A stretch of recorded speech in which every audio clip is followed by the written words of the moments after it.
اکونومایزر. سلام، من صادق قائمی هستم، معمار، طراح داخلی و همچنین مدرس دروس معماری.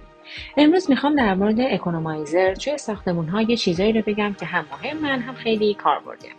اکونومایزر یه سیستم هوشمنده که کمک میکنه انرژی کمتری برای تهویه و سرمایش ساختمان مصرف کنیم. یعنی وقتی هوای بیرون خنک‌تر از داخل باشه، اجازه میده هوای خنک بیرون مستقیم وارد ساختمان بشه و سرمایش رایگان داشته باشیم بدون اینکه چیلر با کولر روشن بشن. به این میگن فری کولینگ یا سرمایش رایگان. اول بگم اجزای اصلی این سیستم چیا هستن. یه سری دریچه داره که هوای تازه و هوای برگشتی رو کنترل میکنه. یه سنسور دما و رطوبت که هوای بیرون و داخل رو میسنجه.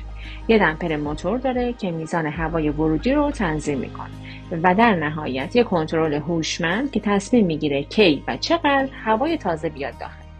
این اکونومایزرها مزایای خیلی زیادی هم دارن. اول اینکه مصرف انرژیشون خیلی کمه و هزینه ها هم میاد پایین.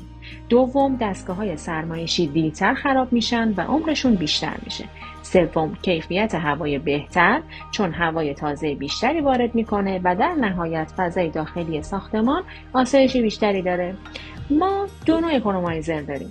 یه نوع هوایی که هوای بیرون رو کنترل و وارد میکنه و یه نوع آبی که با کمک برج خنک کننده و آب سیستم رو خنک میکنه.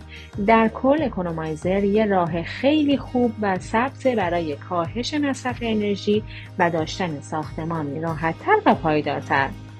حالا اگه با این سیستم کار کردین یا تو ساختموناتون دیدید و اگه دوست داشتین نظرتون رو بهم بگید. سعی میکنم خیلی زود یه ویدیو تصویری هم در مورد اکونومایزرها بسازم و خیلی زود براتون انتشارش کنم. مرسی که همراه من هستید.